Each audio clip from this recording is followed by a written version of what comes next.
ओम नमो भगवते वासुदेवाय। गुरुः ब्रह्मा गुरुः विष्णु गुरुः देवो महेश्वरः गुरुः साक्षात् परब्रह्म तस्मै श्री गुरवे नमः।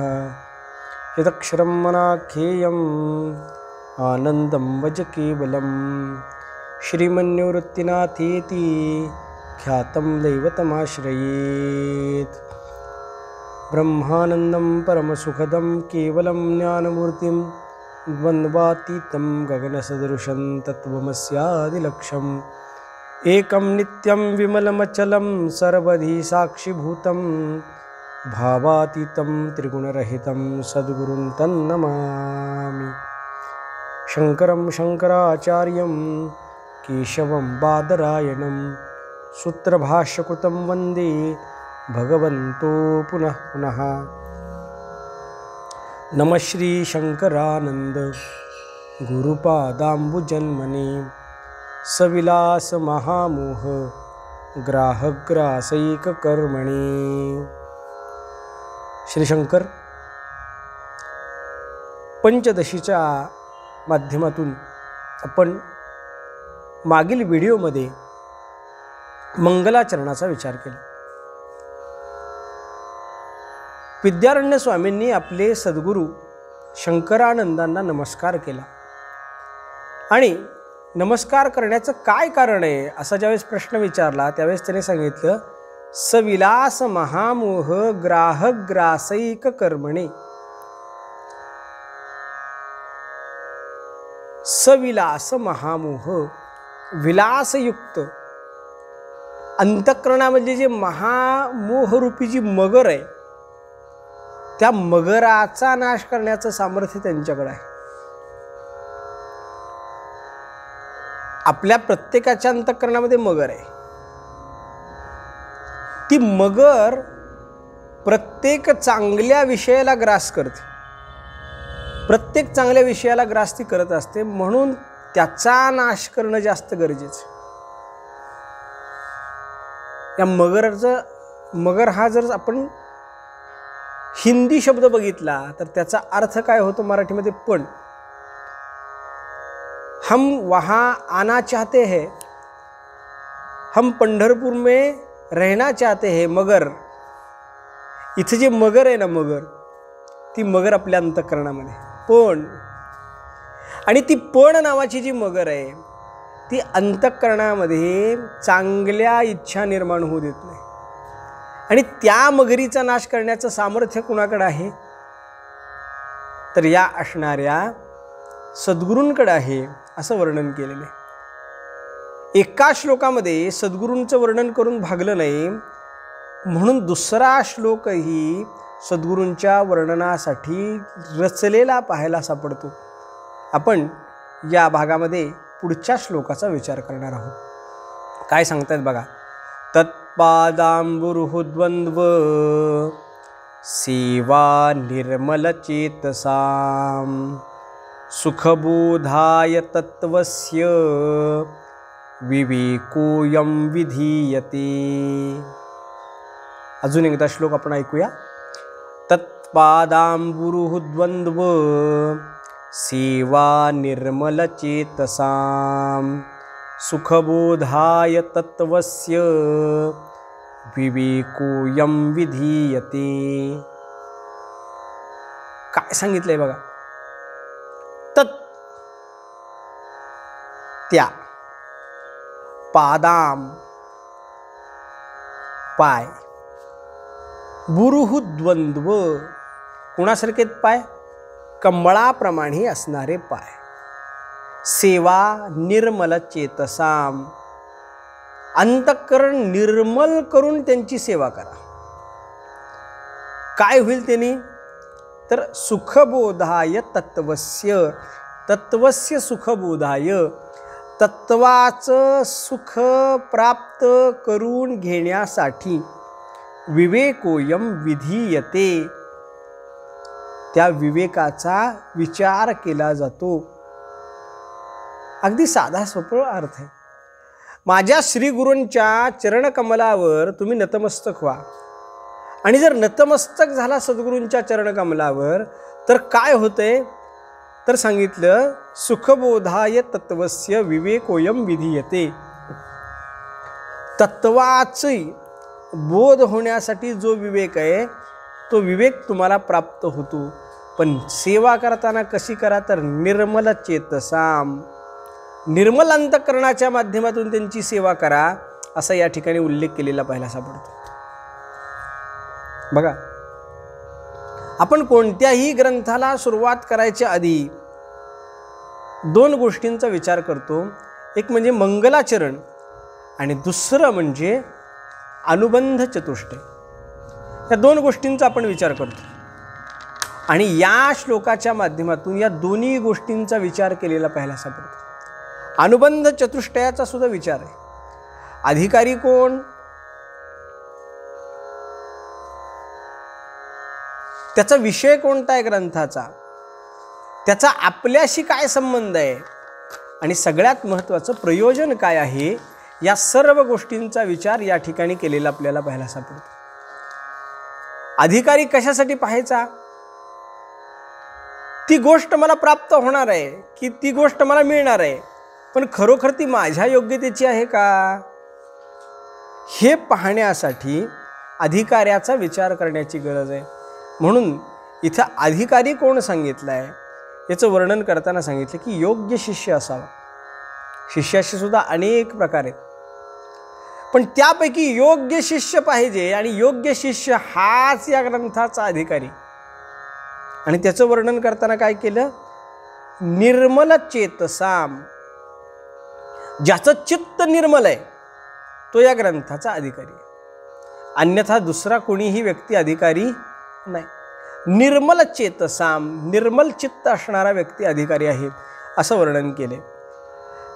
याचं प्रयोजन काय, तर सांगितलं सुखबोधाय, हे त्याचं प्रयोजन आहे. सुख प्राप्त होणं हे याचं प्रयोजन आहे. बरं, विषय काय आहे, तत्वस्य सुखबोधाय, तत्वाचं सुख प्राप्त व्हावं. तत्व म्हणजे काय, परमसत्य काय आहे हे कळावं, हे याचं प्रयोजन आहे. आणि ग्रंथ आणि मी याचा संबंध काय आहे याचा विचार करताना सांगितलं की ग्रंथ हा प्रतिपादक आहे आणि तत्व हे प्रतिपाद्य आहे. बोध्य बोधक संबंध आपल्याला या ठिकाणी पाहायला सापडतो.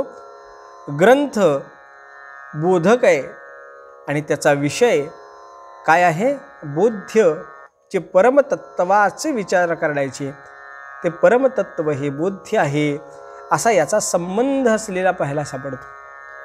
बघा, एकाच श्लोकाच्या माध्यमातून चारही गोष्टी आपल्याला सांगितलेल्या पाहायला सापडतात.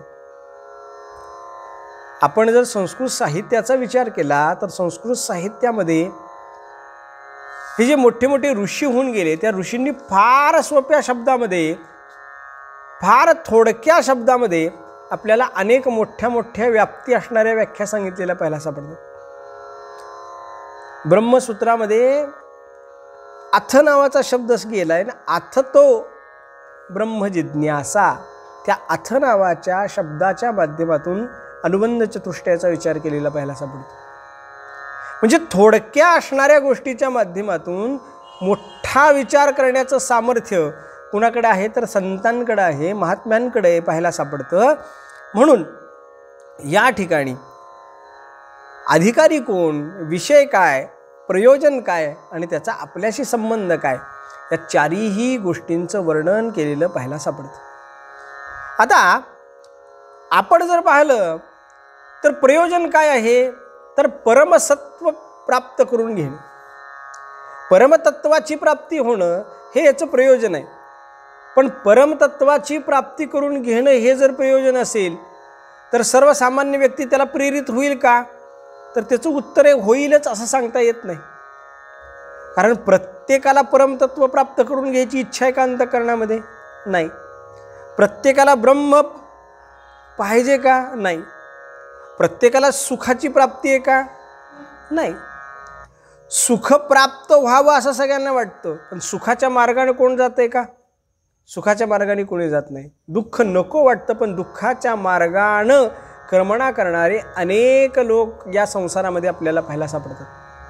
संसारामध्ये दुःख आहे हे सगळ्यांना माहिती आहे, पण तरीसुद्धा कुणीही संसाराचा त्याग करत नाही. आणि परमार्थामध्ये सुख आहे हे सर्वांना कळतं, ज्ञानामध्ये सुख आहे हे सगळ्यांना कळतं, पण तरीसुद्धा ज्ञानामध्ये कुणीही प्रवृत्त होत नाही. ही एक विशेष गोष्ट आहे. महाभारतामध्ये फार गोड श्लोक आहे एक. भीष्माचार्य सांगतात, सगळ्यांना सुखाची इच्छा आहे, पण सुख करण्यासाठी जे पुण्य लागतं त्या पुण्यामध्ये कोण प्रवृत्त नाही. पुण्यस्य फलम इच्छन्ति पुण्यम नेच्छन्ति मानवाः पापस्य फलम नेच्छन्ति पापम कुरुत यत्नतः. बघा, पुण्याच्या फळाची इच्छा आहे, सुख प्राप्त व्हावं असं सांगितलं जातं, वाटतं सुख प्राप्त व्हावं, पण सुखाच्या मार्गानं कोणीही मार्गक्रमणा करत नाही. याच्या उलट दुःखाचं फल प्राप्त होऊ नये असं सगळ्यांना वाटतं, पण दुःखाच्या कडे मार्गक्रमणा करणाऱ्या अनेक व्यक्ती या संसारामध्ये पाहायला सापडतात. मग तुम्ही जर सांगितलं की तुम्हाला परमसत्वाची प्राप्ती व्हावी, तुम्हाला सुख प्राप्त व्हावं, ते तत्त्व कळावं, यासाठी हा ग्रंथ प्रवृत्त झाला, मोक्षासाठी हा ग्रंथ प्रवृत्त झाला, तर फार कमी व्यक्ती याच्याकडे आकृष्ट होतील. कारण प्रयोजनाचे सुद्धा दोन प्रकार सांगितलेत, एक साधारण प्रयोजन आणि दुसरं असाधारण प्रयोजन. असाधारण प्रयोजनाचा आपण जर विचार केला तर असाधारण प्रयोजन काय आहे, तर मोक्ष आहे. पण साधारण प्रयोजनाचा सुद्धा आपल्याला कुठेतरी विचार करावा लागतो. मनुष्य प्रत्येक गोष्ट उच्च प्रयोजनासाठी असाधारण प्रयोजनासाठी वापरतो असं नाही. कधी कधी असं वाटतं की आपल्याला सुद्धा त्या गोष्टी कळाव्यात म्हणून हे प्रवृत्त झालेलं पाहायला सापडतो. काही काही लोक असे असतात बघा, त्यांना पेपर वाचण्यामध्ये रुची असते, पेपर घेतात, वृत्तपत्र घेतात आणि वाचायला सुरुवात करतात. पण त्यांना विचारलं का हो, म्हणले काय प्रयोजन आहे तुमचं, तुम्ही काही कोणती परीक्षा देणार आहात का, MPSC UPSC वगैरे देणार आहात का. तो म्हणते नाही, तसं काही नाही. नाही म्हणले तुम्ही एवढा वाचता, काय वाचण्याचं प्रयोजन आहे. ते म्हणले काही नाही, म्हणले बाकीचं काहीसुद्धा नाही, थोडीशी जनरल नॉलेज असावी, जगामध्ये काय घडतं हे कळावं, आणि एवढ्यासाठी आम्ही प्रवृत्त होतो. म्हणजे प्रत्येक वेळेस असाधारण प्रयोजनाचा विचार करावा लागतो अशातला भाग नाही. कधीतरी आपण असं करतोच की बाबा ठीक आहे, आपल्याला कळायला पाहिजे म्हणून आपण ते करतो. आणि म्हणून दोन प्रयोजनांचा विचार या ठिकाणी सांगितले. एक सुखबोधाय तत्वस्य हा प्रयोजनाचा विचार आहे, आणि दुसरा विचार हा सांगितला की बाबा या ग्रंथामध्ये काय आहे, का म्हणून लोक याला असाधारण म्हणतात. आज अद्वैत तत्वज्ञानामध्ये जे अनेक प्रकरण ग्रंथ आहेत त्यापैकी या प्रकरण ग्रंथाला का विशेष अशा पद्धतीचं समजलं जातं, आणि हे मला कळावं, हे मला जाणून घ्यावं, यासाठी मी या ग्रंथामध्ये प्रवृत्त झालेलो आहे, असे म्हणणारे काही लोक आपल्याला पाहायला सापडतात. आणि म्हणून याचं थोडक्यामध्ये जर आपण प्रयोजनाचा विचार केला तर बाबा ज्ञानप्राप्तीसाठी, आणि दुसरं असाधारण प्रयोजन म्हणजे मोक्षप्राप्तीसाठी ही आहे असं आपल्याला पाहायला सापडतं. म्हणजे या दोन पद्धतीनं हा ग्रंथ प्रवृत्त झालेला आहे. प्रयोजनाचा विचार केला, मुद्दाम पहिल्यांदा आपण प्रयोजनाचा विचार केला, कारण विना प्रयोजन कुणीही ग्रंथामध्ये प्रवृत्त होतो का, होत नाही. एखादी गोष्ट आपण करतो, त्या करण्याच्या पाठीमागे आपला काय हेतू असतो, मला काय मिळेल, मला काय मिळेल. आणि जोपर्यंत मला काय मिळेल हे आपल्याला योग्य पद्धतीनं कळत नाही तोपर्यंत आपण त्या ग्रंथामध्ये प्रवृत्त होत नाही, त्या गोष्टीमध्ये प्रवृत्त होत नाही असं पाहायला सापडतं. म्हणून मुद्दाम प्रयोजनाचा विचार केला. सुखबोधाय तत्वस्य हे प्रयोजन या ठिकाणी आहे. आणि दुसरं म्हणजे तुम्हाला पंचदशी म्हणजे काय याची प्राप्ती व्हावी हे प्रयोजन आहे. आता 2 नंबरचा विचार, मुद्दाम क्रम बदलतोय बरं का मी. वास्तविक पाहता पहिल्यांदा अधिकारी बघायला पाहिजे, नंतर विषय बघायला पाहिजे, मग प्रयोजन, मग संबंध. पण मुद्दाम मी आधी प्रयोजनाचा विचार केला. आता दुसरा अधिकाऱ्याचा विचार करू. अधिकारी कोण याचा? याचा अधिकारी सांगत असताना सांगितलं की बाबा याचा अधिकारी हा आहे निर्मल चेतसाम, ज्याचा अंतःकरण निर्मल आहे तो याचा अधिकारी. आता ज्याचा अंतःकरण निर्मल तो याचा अधिकारी असं जर म्हटलं तर निश्चित पद्धतीनं अंतःकरण निर्मल कुणाचं आहे याचा आपल्याला पहिल्यांदा विचार करावा लागतो. आमच्या संतांची, आमच्या ऋषींची एक फार गोड सवय. ते काय करतात तर सहज पद्धतीनं ते सगळे गोष्टी सांगून देतात, सहज पद्धतीनं. असाच एक शंकराचार्यांचा एक तत्वबोध नावाचा प्रकरण ग्रंथ आहे बघा. त्या प्रकरण ग्रंथाचा जर विचार केला तर त्यांनी सहज सांगून गेले, मुमुक्षाणाम हितार्थाय तत्वबोधो विधीयते. हे कुणासाठी ग्रंथ आहे? मुमुक्षूणाम हितार्थाय, मुमुक्षूंच्या हितासाठी हा ग्रंथ आहे. तत्वबोध लिहितोय, याचा अधिकारी कोण आहे? मुमुक्षू. बास, याच्यापेक्षा दुसरा कोणी अधिकारी नाही याचं. यो मोक्षम कांक्षती सा मुमुक्षू. मोक्षाची इच्छा करणारा त्याला मुमुक्षू म्हटलं जातं. आणि बुभुक्षू म्हणजे काय? जो स्वार्थ पाहतो त्याला बुभुक्षू असं म्हटलं जातं. आणि जो मोक्ष पाहतो त्याला मुमुक्षू असं म्हटलं जातं. मग बुभुक्षू जर आला तर बुभुक्षूसाठी हा ग्रंथ आहे का? तर बुभुक्षूसाठी हा ग्रंथ नाही. पहिल्याच श्लोकामध्ये सांगितलं, मुमुक्षूणाम यथार्थाय तत्वबोधो विधीयते. दुसऱ्या कोणी इथे एंट्री करायची गरज नाही, कोणी प्रवेश करण्याची गरज नाही. अधिकारी मुमुक्षू हवा, तसं इथं अधिकारी कोण हवा? निर्मल चेतसाम. ज्याच्या अंतःकरणामध्ये निर्मलता आहे तो या ग्रंथाचा अधिकारी. पण त्यांनी प्रश्न विचारला, कुणाचं चित्त निर्मल आहे हे सांगा. कारण खरोखर एखाद्याचं चित्त निर्मल असू शकतं का हो? आणि जर चित्त निर्मल असेल तर त्याला बाकीच्या गोष्टी करायची गरजच नाही, त्याला ज्ञान प्राप्त होतच. कुठल्याही ग्रंथाचं श्रवण करण्याची गरज नाही महाराज. ज्याच्या अंतःकरणामध्ये भगवंत आहे बघा बरं का, ज्याचं निर्मल चित्त त्याच्या अंतःकरणामध्ये भगवंत आहे. आमचे तुकाराम महाराज फार गोड उदाहरण देतात. तुका म्हणे चित्त कराले निर्मळ, येऊन गोपाळ राहे तेथे. एकदा चित्त निर्मल झालं की भगवंत स्वतः येतो, त्याला बोलवावं लागत नाही. आणि असं असल्यामुळं त्यांनी काय सांगितलं की ज्याचं चित्त निर्मल आहे त्याच्यासाठी हा ग्रंथ आहे. आता ज्याचं चित्त निर्मल आहे त्याच्याकडे ज्ञान आहेच, कारण त्याच्या हृदयामध्ये भगवंत आहेच. गोकुळेच्या लोका झाले ब्रह्मज्ञान, केलिया वाचोनी जप तप. जप तप न करता सुद्धा ब्रह्मज्ञान प्राप्त होतो का? देव भेटायला पाहिजे, बाकीचं दुसरं काही नाही. देव जर भेटला तर कोणत्याही गोष्टीचा अवलंब न करता, कोणताही ग्रंथ पठन न करता ब्रह्मज्ञानाची प्राप्ती होते.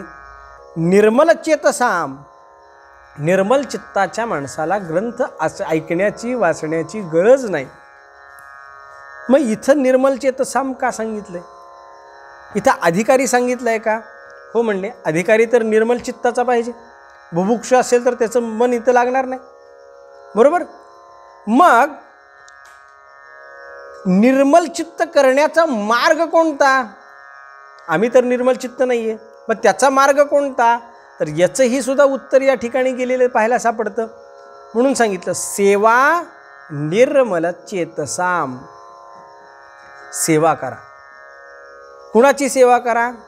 तत्पादांबुरुहू, आमच्या श्री गुरूंच्या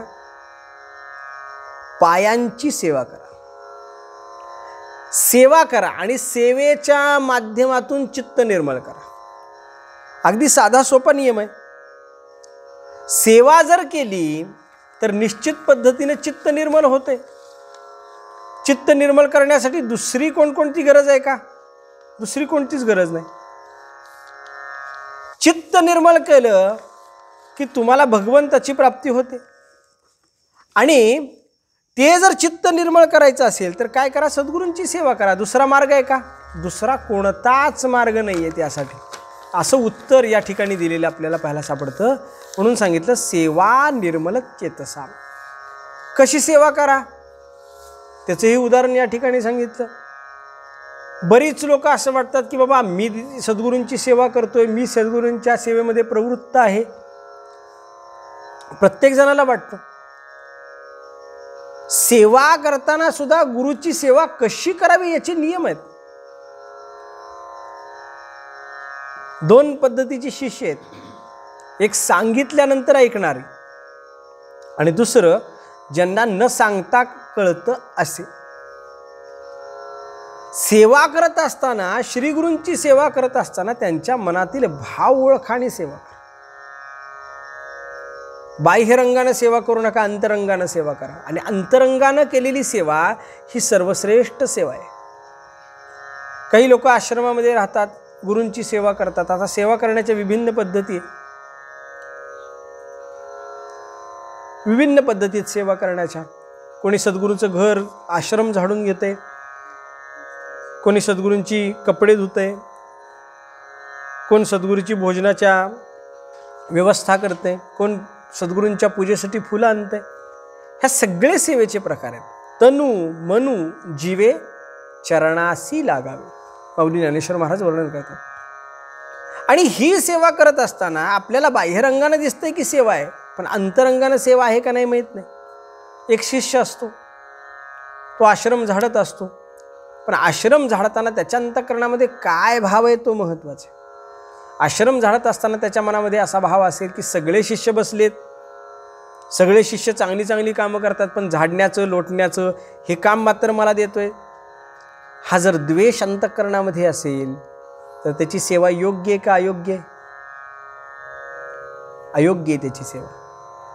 तर याच्या उलट बघा, सद्गुरू जे सांगतात ते निमूटपणे ऐकणं, याला म्हटलं जातं सेवा. एक सद्गुरू होते, त्या सद्गुरूंनी एका शिष्याला सांगितलं, म्हणजे काय, इथं वडाचं झाड आहे म्हणले, त्या वडाच्या झाडाच्या कडेने काय कर, पार बांध. एक पार बांध म्हणल्याबरोबर त्या शिष्याने दगडं वगैरे गोळा केले, त्याचा सुंदर अशा पद्धतीचा पार बांधला. पार बांधून झाला. दुसऱ्या दिवशी सद्गुरू आले आणि बघितलं. त्यांनी सांगितलं, नाही रे म्हणले, पार काय चांगला जमलेला नाही आहे म्हणले, आणि झाडाला पण त्याचा कदाचित त्रास होईल. काय कर, पार तोडून टाक, फोडून टाक, सगळे दगडं जिथल्या तिथं ठेवून टाक म्हणले. कोणत्याही गोष्टीचा विचार न करता त्या शिष्याने लगेच तो पार फोडायला सुरुवात केली. पार फोडला, दगडं जिकडच्या तिकडं टाकून दिली, पुन्हा पहिल्यासारखं करून टाकलं. परत श्री गुरु आले. श्री गुरु म्हणले, नाही रे म्हणले, पारच चांगला होता, पार पुन्हा बांधायला पाहिजे. शिष्याने पुन्हा दगडं घेतली, पुन्हा रचले, पुन्हा तो पार बांधला. किती वेळा झालं? 4-5 वेळा झाले. बाकीचे शिष्य होते, त्यांनी विचारलं, का रे म्हणले? सद्गुरू येतात, सांगतात, त्याच्यावर तू तशा पद्धतीनं वागतोस, फोड म्हणलं की फोडतोस, बांध म्हणले की बांधतोस, तुला काय वाटतं? त्यावेळेस सद्गुरूंच्या बाबतीमध्ये त्यांनी दिलेले उत्तर हे महत्त्वाचं आहे. तो शिष्य म्हणतो, माझा काही संकल्प नाही. माझा काही संकल्प आहे का? संकल्प नाही. पार बांधणं, पार तोडणं हे सगळं श्रीगुरूंच्या इच्छेवर आहे, आणि त्यांची इच्छा जी आहे ती सर्वात महत्त्वाची आहे. आणि अशा पद्धतीचं वर्तन करणारा तनु मनु जीवे चरणासी लागावे, हा शिष्य याच्या अंतःकरणामध्ये विचार करत असताना सांगितलं, सेवा निर्मल चेतसाम, निर्मल मनाच्या माध्यमातून सेवा करणारा पाहिजे. निर्मल मन. मन निर्मल करण्याची कोणती पद्धत आहे का हो? आम्ही करतो की म्हणले मन निर्मल, आम्ही मन निर्मल करतो म्हणले, काहीतरी द्या आम्हाला. रोज आम्ही आंघोळ करतो म्हणले, आणि आंघोळीच्या माध्यमातून आमचं काय होतंय तर शरीर शुद्ध होतंय. मन निर्मल होऊ शकतं का नाही? मन निर्मल करू शकतो का नाही? तर त्याला उत्तर असं आहे की बाबा, मन निर्मल करण्यासाठी कोणत्याही पद्धतीचा साबण नाही, कोणत्याही पद्धतीचा साबण नाही. आपलं चित्त निर्मल व्हावं असं जर आपल्याला वाटत असेल तर सर्वात महत्त्वाची गोष्ट काय सांगितली असेल तर फक्त एवढीच की तुम्ही सेवा करा, याशिवाय दुसरं काही नाही. गंगेला गेला, स्नान झालं, स्नान झाल्याबरोबर सगळे दोष निवारण झाले. परंतु गंगेतून बाहेर आला की अंतःकरणामध्ये वाईट विचार आला, पुन्हा शरीर मलिन झालं. हे अंतःकरणामध्ये विचार न येण्यासाठी चित्त निर्मळ पाहिजे, आणि ते निर्मल चित्त फक्त सेवेच्या माध्यमातून प्राप्त होतं. तत्पादाम गुरुहुद्वंद्व सेवा निर्मल चेतसाम. त्या निर्मल चित्तासाठी काय केलं तर गुरु सेवा करा, एवढा भाव त्या ठिकाणी सांगितलेला आपल्याला पाहायला सापडतो. आणि सेवेच्या माध्यमातून काय एकदा तुमचं चित्त निर्मळ झालं की मग तुम्ही या असणाऱ्या गोष्टीचे मानकरी झालात, अधिकारी झालात. तोपर्यंत अधिकारी आहात का? तोपर्यंत अधिकारी नाहीत असं या ठिकाणी पाहायला सापडतं. काही लोक श्रीगुरूंकडे येतात, त्यांची सेवा करतात, परंतु ती सेवा करणं हे कशावर अवलंबून असतं? कशासाठी सेवा केली जाते? वेगवेगळ्या पद्धतीचे हेतू असतात महाराज. सद्गुरू भेटल्यानंतर, संत भेटल्यानंतर काय विचारावं हे सुद्धा कळण्याची अक्कल पाहिजे. संत भेटले तर काय विचारावं? काय मी उद्धार पावेन, काही कृपा करील नारायण, ऐसे तुम्ही सांगा संतजन, करा समाधान चित्त माझे. हे विचारायला पाहिजे. विवेक चूडामधी गोड वर्णन केलं महाराज. को नाम बंधहा कथमेव आगतः, हे विचारायला पाहिजे. परंतु लोक ते विचारतात का? लोक विचारत नाहीत महाराज. लोक संसारिक समस्या घेऊन श्रीगुरूंकडे जातात, संसारिक समस्या घेऊन श्रीगुरूकडे जातात. काही लोक येतात महाराज श्रीगुरूंकडं, ते विचारले महाराज म्हणजे तुम्ही सिद्ध पुरुष आहेत? म्हणजे हो म्हणजे सिद्ध पुरुष. मग काय पाहिजे? म्हणले आम्ही तुमच्या दर्शनासाठी आलोय. म्हणजे तुम्हाला कळतं, भूत कळतं, भविष्य कळतं, वर्तमान कळतं, सगळं कळतं? म्हणले हो कळतं. म्हणले एवढं सांगा की म्हणले उद्या शेअर मार्केटमध्ये काय कमी जास्त होणार आहे हे सांगा. त्याच्यासाठी श्रीगुरूंकडे जायचं का? नाही, त्याच्यासाठी श्रीगुरूंकडे जायचं नाही. कारण त्याच्यासाठी जर तुम्ही श्रीगुरूंकडे गेला तर निश्चित पद्धतीनं तो तुमचा स्वार्थ ठरला. परमध्येयाच्या प्राप्तीसाठी तुम्ही श्रीगुरूंकडे जायला पाहिजे. तुमचं चित्त एवढं निर्मळ पाहिजे की तुम्हाला श्रीगुरूंकडे जाण्याच्या माध्यमातून आपणासारखे करीती तात्काळ अशा पद्धतीच्या ज्ञानाची प्राप्ती झाली पाहिजे. आणि ते ज्ञान फक्त एकाच गोष्टीनं मिळतं, सेवा निर्मल चेतसा, त्या सेवेच्या माध्यमातून मिळतं. आणि मग अशा पद्धतीची सेवा प्राप्त करून घेणं, अशा पद्धतीनं सेवेकरी होणं हे फार मोठं भाग्य सांगितलंय. आणि या ग्रंथाचा अधिकारी कोण आहे तर हाच अधिकारी आहे की ज्यांनी निर्मल चित्ताच्या माध्यमातून गुरुची उपासना केली. आता प्रयोजनाचा विचार करू. प्रयोजन काय आहे तर प्रयोजन सांगितलं ते म्हणजे परमतत्वाची प्राप्ती करून घेणं, सुख प्राप्त करून घेणं. बघा, अगदी विषयाचा विचार केला तर विषय हा परमतत्व हा विषय आहे. आणि प्रयोजन काय आहे तर मोक्ष हे प्रयोजन. विषयाचा विचार केला तर विषय एकच प्रतिपाद्य केलाय. सगळ्या ग्रंथांनी एकच विषय प्रतिपाद्य केलेला आहे, दुसरा कोणताच विषय नाहीये. जगद्गुरु शंकराचार्य तर म्हणतात की श्लोकार्धेन प्रवक्ष्यामि यद्युक्तम ग्रंथकोटिभिः ब्रह्मसत्यम जगन्मिथ्या जीवो ब्रह्मैव न परः. अर्ध्या श्लोकामध्ये सांगतो काय, जीव ब्रह्मैव न अपरः. जीव ब्रह्म याच्यामध्ये भेद नाही, हे अर्ध्या श्लोकामध्ये सांगतो. जास्त सांगायची काय गरज आहे? विषय काय तर फक्त ब्रह्म विषय, ब्रह्मबोध हा विषय. किंवा दुसऱ्या भाषेमध्ये सांगितलं तर तत्व काय आहे हे जाणून घेणं हा विषय. आता तत्वाचा विचार जर आपण केला तर तत्व कुणाला म्हटलं जातं? ज्याच्या माध्यमातून संबंध असणाऱ्या सृष्टीची निर्मिती झाली, ते बीज रूपानं जे आहे त्याला तत्व म्हटलं जातं. आणि या तत्वाची उपासना करणे, तत्वाचं ज्ञान करणं हा या ग्रंथाचा विषय. अधिकारी पाहिला, प्रयोजन पाहिला, विषय पाहतोय आपण. आणि ते प्राप्त करून घेण्यासाठी काय सांगितलं? विवेकोयम विधीयते. विवेकाचा विचार केलाय. विवेकाचा विचार केला. तुम्ही सगळ्या असणाऱ्या दर्शनकारांचा विचार करा. किती दर्शनकार आहेत? 6 आस्तिक आहेत, 6 नास्तिक आहेत. सगळ्यांचा विचार करा. अगदी चार्वाकापासून ते अद्वैत वेदांतापर्यंत सगळ्या तत्ववेत्यांचा विचार करा. ते सगळे तत्ववेत्ते, त्यांचं मतभिन्नत्व आहे सगळीकडं, पण प्रयोजनाच्या बाबतीमध्ये मात्र कुणाचंच मतभिन्नत्व नाही. सगळेजण म्हणतात प्रयोजन एकच, सुख बोधाय, सुख प्राप्त होणे. आणि सुखाच्या बाबतीमध्ये कुणीच तडजोड करत नाही असं आपल्याला पाहायला सापडतो. कुणाला सुख नको आहे? आम्हाला सगळ्यांना सुख पाहिजे.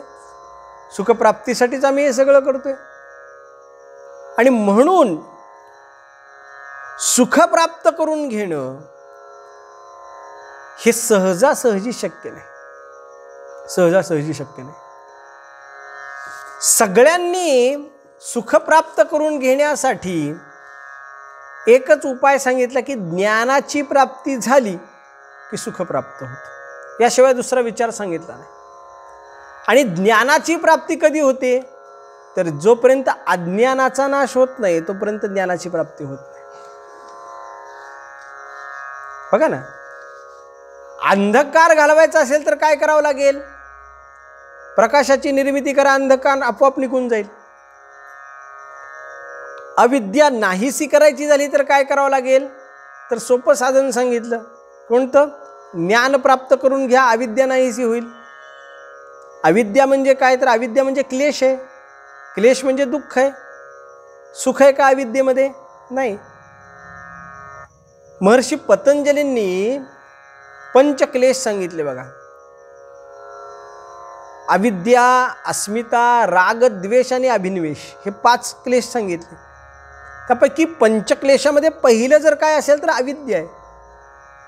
अविद्येचा जोपर्यंत नाश होत नाही तोपर्यंत निश्चित पद्धतीनं ज्ञान प्राप्त होत नाही. आणि ज्ञान प्राप्त जोपर्यंत होत नाही तोपर्यंत सुखाची प्राप्ती नाही. कोणत्याही वाटेने जावा तुम्ही, कर्म मार्गाने जावा, भक्ती मार्गाने जावा, ज्ञान मार्गाने जावा, कोणत्याही मार्गाने जावा. भक्ती मार्गाने जाताना सुद्धा भगवंत काय लगेच सुख देतो का हो? नाही. संत महात्मे सुखी आहेत, पण कशामुळे सुखी आहेत? त्यांना ज्ञान झालं म्हणून ते सुखी आहेत. गीतेमध्ये स्वतः भगवंत देतो, ददामी बुद्धियोगम ते. जो मला अनन्य भावाने शरण येतो ना त्याला मी बुद्धी देतो. बुद्धी देतो म्हणजे ज्ञान देतो. आणि त्या ज्ञानाच्या माध्यमातून त्या व्यक्तींना कळतं योग्य काय आणि अयोग्य काय. आणि ज्यावेळेस योग्यायोग्यतेचा विचार करतो त्यावेळेस विवेकाची प्राप्ती होते, ज्ञानाची प्राप्ती होते. आणि ज्ञान प्राप्त झाल्यानंतर सुखाची प्राप्ती, मग प्रयोजन सिद्ध होतं. मुक्ती असू द्या किंवा सुख असू द्या, काही असू द्या, हे प्रयोजन ज्ञानाशिवाय आहे का? ज्ञानाशिवाय नाही ना. ज्ञानदेव तू कैवल्यम, ज्ञानात एव, ज्ञानातच आहे, त्याच्याशिवाय दुसरं आहे का? त्याच्याशिवाय दुसरीकडं कुठेही कैवल्य नाही, सुख नाही, असं आपल्याला पाहायला सापडतं. म्हणून सांगितलं सुखबोधाय तत्वस्य विवेकोयम विधीयते. हे सुख प्राप्त करून घेण्यासाठी काय केलं पाहिजे? तर प्रयोजन म्हणून, साधारण किंवा असाधारण प्रयोजन म्हणून या ग्रंथाचा विचार केला पाहिजे, असं या ठिकाणी विचार केलेला आपल्याला पाहायला सापडतो. बरं, ठीक आहे. याच ग्रंथाचा विचार का करायचा, दुसऱ्या ग्रंथाचा विचार करू नये का? तर नाही म्हणले, अनेक ग्रंथ आहेत, त्यापैकी तुम्ही कोणत्याही ग्रंथाचा विचार करा, कोणत्याही ग्रंथाचा विचार करा, पण प्रत्येक ग्रंथाचा अधिकारी भिन्न भिन्न आहे हे लक्षात ठेवा. प्रत्येक ग्रंथाचा अधिकारी हा भिन्न भिन्न आहे हे लक्षात ठेवा. आणि जोपर्यंत त्याचा अधिकारी आपल्याला कळत नाही, त्याच्या अधिकारी पदावर आपण जात नाही, तोपर्यंत तुम्ही काहीही करा, निश्चित पद्धतीनं तुम्हाला त्या गोष्टीची सुखाची प्राप्ती होऊ शकत नाही, असं या ठिकाणी वर्णन केलेलं पाहायला सापडतं. म्हणून सांगितलं तत्पादांबुरुह द्वंद्व, त्या दोन असणाऱ्या पायाची उपासना. सेवा निर्मल चेतसा, निर्मल चित्ताच्या माध्यमातून त्याची उपासना करा. सुखबोधाय तत्वस्य विवेकोयम विधीयते. आणि असं जर केलं तर निश्चित पद्धतीनं आपल्याला काय होईल, तर या गोष्टीची प्राप्ती होईल, असं या ठिकाणी वर्णन केलेलं आपल्याला पाहायला सापडतं. हा मंगलाचरणाचा दुसरा श्लोक. आणि सगळ्यात महत्त्वाचं म्हणजे काय आहे, तर या ठिकाणी अनुबंध चतुष्टयाचा विचार केलेला आपल्याला पाहायला सापडतो. अनुबंध चतुष्टयाचा विचार. आता पुढच्या श्लोकामध्ये काय वर्णन केलेलं आहे, तर मनुष्याच्या जागृत अवस्थेचं वर्णन केलेलं आपल्याला पाहायला सापडतं. मनुष्याच्या ज्या विभिन्न अवस्था आहेत, त्या विभिन्न अवस्थेच्या माध्यमातून मनुष्याला जे दिसतं, जे मनुष्य बोलतो, ज्या गोष्टीची चर्चा करतो, हे पंचमहाभूताचे असणारे पंचविषय आणि ते महाभूतांमध्ये असणारं वैचित्र्य म्हणजे विविधता, या सगळ्या गोष्टी आपल्याला पाहायचं आहे. त्याच पद्धतीनं दोन पद्धतीचे ज्ञान, एक धाराज्ञान आणि दुसरं कुटस्थ ज्ञान, याही गोष्टीचा आपल्याला विचार करायचा आहे. परंतु तो विचार आपण पुढच्या असणाऱ्या व्हिडिओमध्ये करणार आहोत. आत्तापर्यंत आपण एवढंच बघितलं, मंगलाचरण आणि सगळ्यात महत्त्वाचं म्हणजे अनुबंध चतुष्टय, या दोन गोष्टींचा विचार आपण या ठिकाणी केलेला आहे. कुणाला या बाबतीमध्ये काही शंका असेल तर निश्चित पद्धतीनं कमेंटमध्ये तो प्रश्न विचारा. पुढच्या व्हिडिओमध्ये आपण त्याच्यामध्ये यथामती प्रकाश टाकण्याचा प्रयत्न करू. रामकृष्ण हरी.